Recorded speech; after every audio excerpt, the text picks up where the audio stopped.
દરેક વિદ્યાર્થી મિત્રોનું યુનિક એકેડમીમાં હાર્દિક સ્વાગત છે. આજે આપણે ફરી એકવાર નવા ટોપિક સાથે કરંટ અફેર વર્તમાન પ્રવાહો, બરાબર. આપણે ઘણી બધી એક્ઝામમાં બધા સ્ટુડન્ટને ખબર જ હશે, કરંટ અફેર તો આપણો મેઇન સિલેબસનો ટોપિક જ છે. પછી એ ક્લાસ 1 હોય, ક્લાસ 2 હોય, ક્લાસ 3 હોય કે પછી ગમે તે ગવર્મેન્ટની એક્ઝામ હોય, બરાબર. કરંટ અફેર તો આપણી 90% આપણો સિલેબસનો વેટેજ જો હોય તો કરંટ અફેરનો જ છે, બરાબર. કેમ કે હિસ્ટ્રી હોય, જિયોગ્રાફી હોય કે પછી ઇકોનોમિક્સ હોય, ગમે તે ટોપિક લઈએ આપણે, કરંટ અફેર મોસ્ટલી તમારું હોય છે, બરાબર. અને કરંટ અફેર પ્રિલિમ માટે પણ ઇમ્પોર્ટન્ટ છે અને રિટર્ન માટે પણ ઇમ્પોર્ટન્ટ છે. તો આપણી પ્રિપરેશન એવી રીતે કરવાની છે કે જેથી કરીને તમને પ્રિલિમમાં પણ કામ લાગે અને રિટર્ન એક્ઝામમાં પણ કરંટ અફેરના રિલેટેડ તમે લખી શકો, બરાબર. એટલે મેં બધા ક્વેશ્ચન વન લાઇનર આખું ડીપમાં બનાવ્યું છે અહીંયા, બરાબર.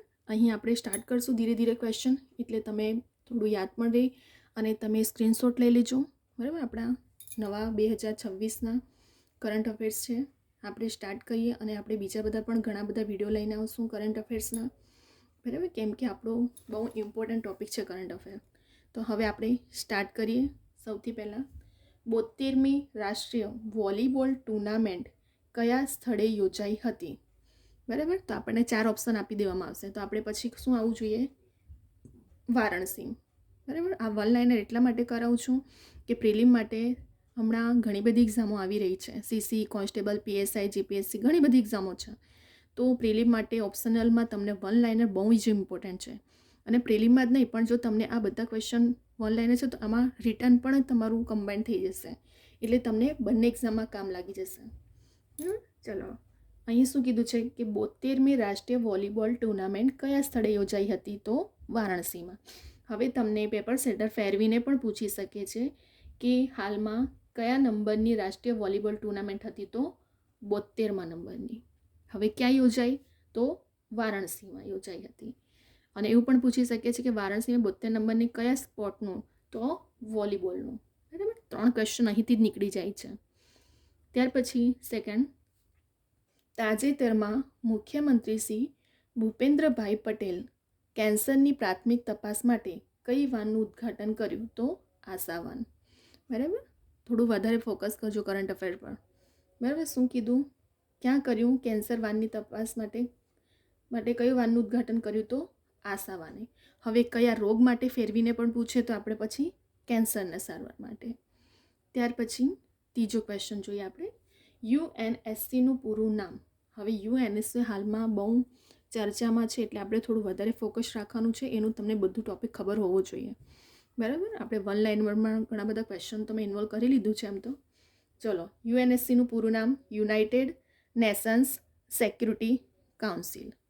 શું છે?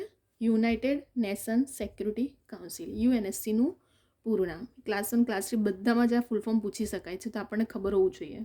તમને પેપર સેટર શું કરશે? કાં તો વચ્ચેનું ચેન્જ કરી દેશે, સિક્યુરિટી ચેન્જ કરશે, કાઉન્સિલ ચેન્જ કરી દેશે, એટલે આગળનું તમને ફટાફટમાં તમે જ્યારે એક્ઝામમાં લખતા હો ને તો મોસ્ટલી સ્ટુડન્ટનું આ જ મિસ્ટેક થતી હોય છે. શું કરે? સ્ટાર્ટિંગનું વાંચી લેશે, એન્ડમાં શું સી પરથી બીજા બધા પણ વર્ડ હોઈ શકે છે, તો એનું ધ્યાન નથી હોતું. પરંતુ એક્ઝામમાં એકદમ કમ્પ્લીટલી જ્યારે તમે ટીક કરો છો ને, જ્યારે ફૂલ ફોર્મ આપ્યું હોય ને તો ઇંગ્લિશમાં જે હોય કમ્પ્લીટલી રીડ કરીને જ ટીક કરો, કેમ કે ઘણા સ્ટુડન્ટને આવી મિસ્ટેક થતી હોય છે. બહુ ઉતાવળમાં આગળનું વાંચી લેશે, યુનાઇટેડ નેશન્સ, પછી લાસ્ટનું શું હતું એમાં ધ્યાન નહીં, અને એમાં માર્ક્સ તમારું જતું રહે છે, બરાબર. કાં તો શું કરશે? સિક્યુરિટીની જગ્યાએ કંઈ બીજો એસ પરથી વર્ડ મૂકી દેશે, નેશનની જગ્યાએ કંઈ બીજું ચેન્જ કરી દેશે. તો આપણે એકદમ કમ્પ્લીટલી ફૂલ ફોર્મ એનું યાદ હોવું જોઈએ કે યુનાઇટેડ નેશન્સ સિક્યુરિટી કાઉન્સિલ. એક્ઝામમાં કમ્પ્લીટલી રીડ કરીને જ ફૂલ ફોર્મ ક્યારેય પણ કોઈ પણ ક્વેશ્ચનનો મૂકવો આન્સર. યુએનએસસીનું પ્રથમ સત્ર ક્યાં અને ક્યારે? તો 17 જાન્યુઆરી લંડનના વેસ્ટમિનિસ્ટર ખાતે, બરાબર. ક્યાં હતું એનું પ્રથમ સત્ર આપણે અને ક્યારે?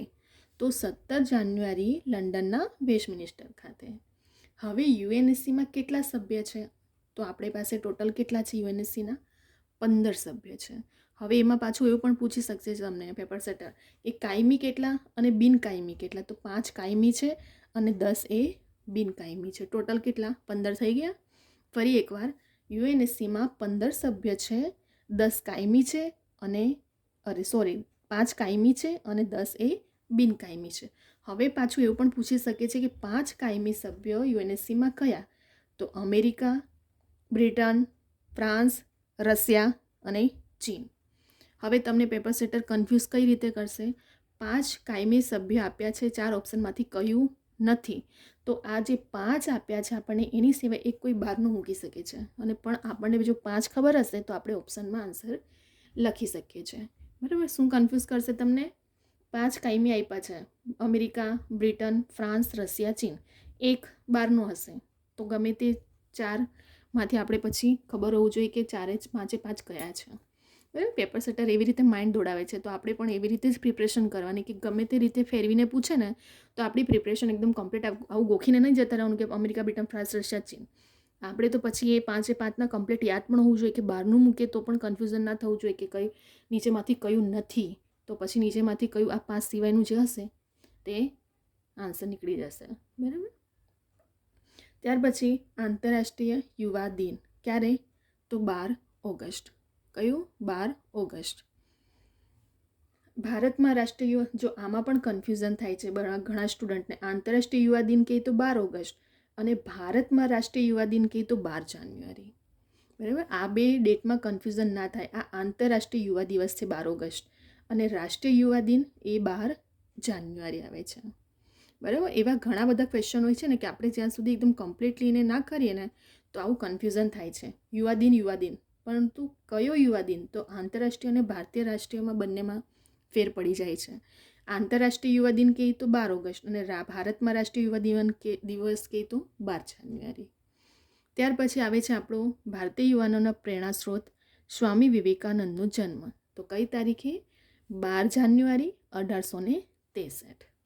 પરિવાર વિવેકાનંદનો જન્મ 12 જાન્યુઆરી 1863.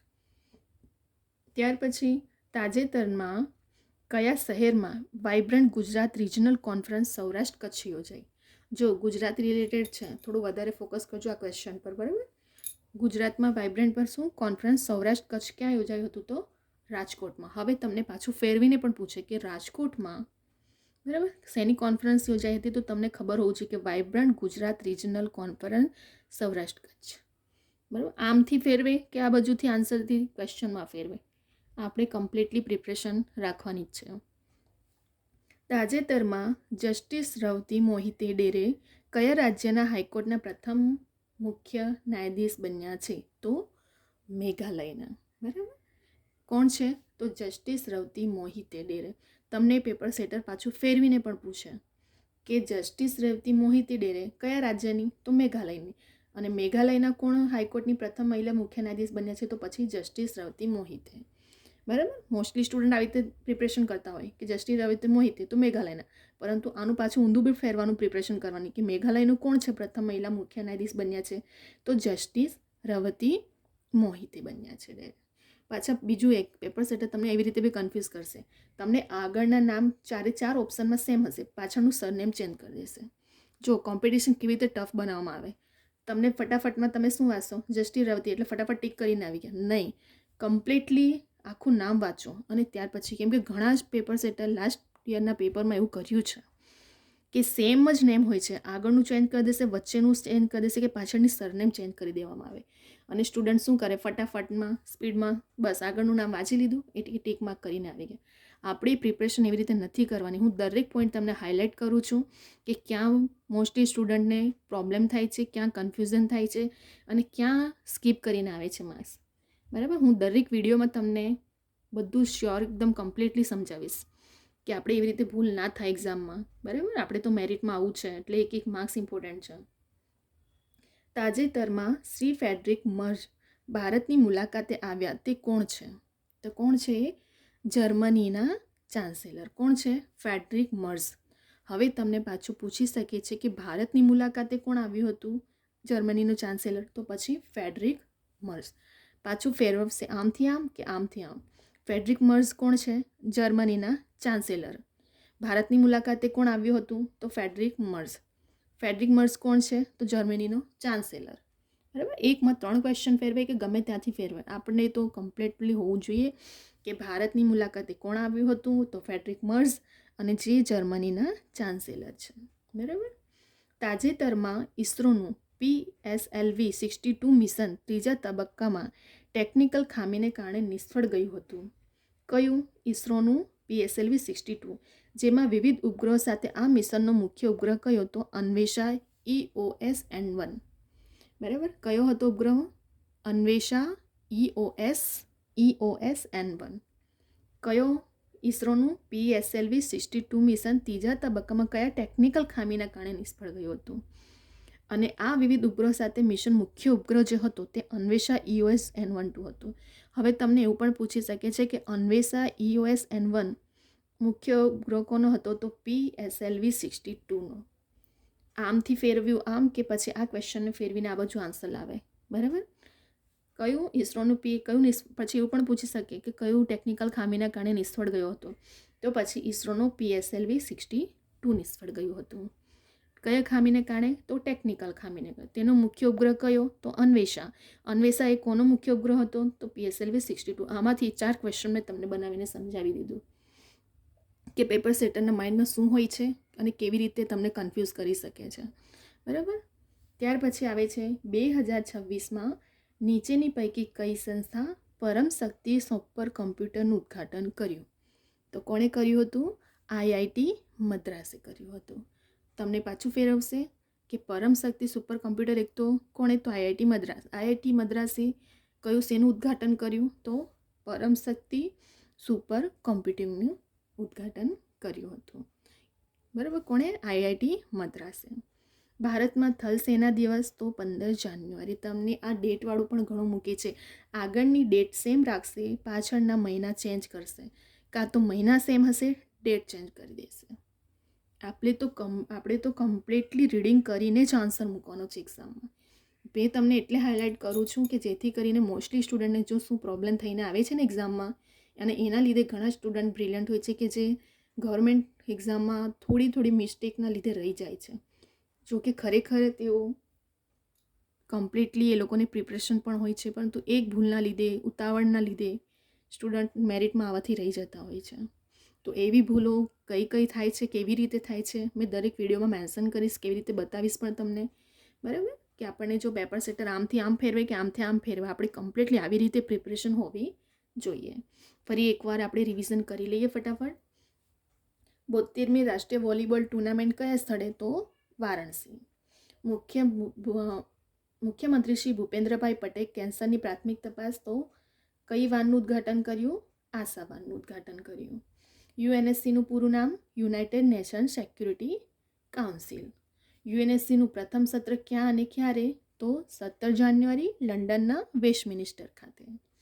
UNSCમાં કુલ કેટલા સભ્ય છે? કાયમી અને બિનકાયમી? તો ટોટલ 15, 5 કાયમી અને 10 એ બિનકાયમી છે.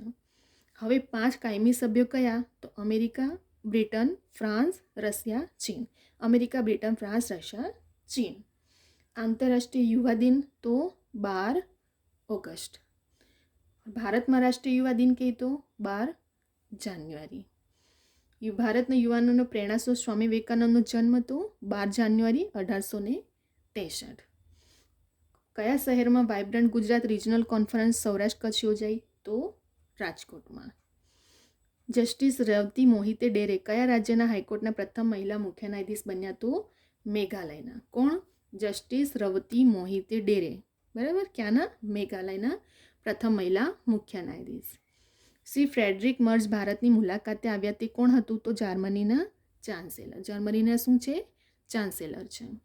ઇસરોનું PSLV-62 મિશન ત્રીજા તબક્કામાં ટેકનિકલ ખામીના કારણે નિષ્ફળ ગયું. તેનો મુખ્ય ઉપગ્રહ કયો હતો? તો અન્વેષા EOS-N1.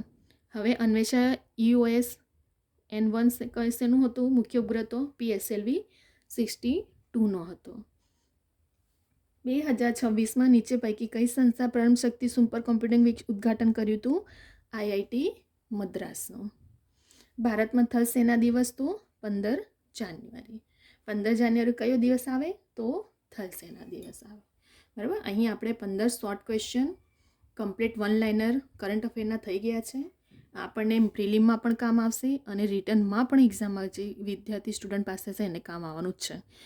કેમ કે તમે કરંટ અફેરને રિલેટેડ તમને નોલેજ હશે તો તમે એના વિશે ડિસ્ક્રાઇબ કોઈ પણ ટોપિક કરી શકો છો કે લખી શકો છો. બરાબર. આની સિવાયનું આપણે હવે નેક્સ્ટ વિડીયોમાં પણ લઈને આવશું ઘણા બધા કરંટ અફેર. તમે જો વિદ્યાર્થી મિત્રો સ્ક્રીનશોટ લઈ લેજો પ્રિપરેશન કરવા માટે કે આ વિડીયોને રિવિઝન કરી શકો છો. અને આ વિડીયો જો તમને ગમે તો દરેક સ્ટુડન્ટને રિક્વેસ્ટ છે કે લાઇક શેર સબસ્ક્રાઈબ કરે અને બીજા બધા વિદ્યાર્થી મિત્રોને પણ શેર કરો. બરાબર. કરંટ અફેર મોસ્ટલી ટોપિકો ઘણા સ્ટુડન્ટને મળતું નથી જે કોચિંગ એફર્ટ નથી કરતા. તો દરેક સ્ટુડન્ટ સુધી આ કરંટ અફેર પહોંચે અને એ સ્ટુડન્ટ પણ પ્રિપરેશન કરી શકે. બરાબર. તો આપણે આ વિડીયોને જેટલું થાય તમારાથી શેર કરો, લાઇક શેર સબસ્ક્રાઈબ કરો, સ્ક્રીનશોટ લઈને તમે પણ પ્રિપરેશન કરી શકો. બરાબર. અને જો અમુક સ્ટુડન્ટ એવા હોય છે જે નોટબુક બનાવતા હોય, બરાબર, તો નોટમાં પણ હાઇલાઇટ કરીને દરેક પોઈન્ટને લખીને તમે બનાવી શકો છો. હવે વિદ્યાર્થી મિત્રો અહીં આપણે વિડીયોને સ્ટોપ કરીએ છીએ.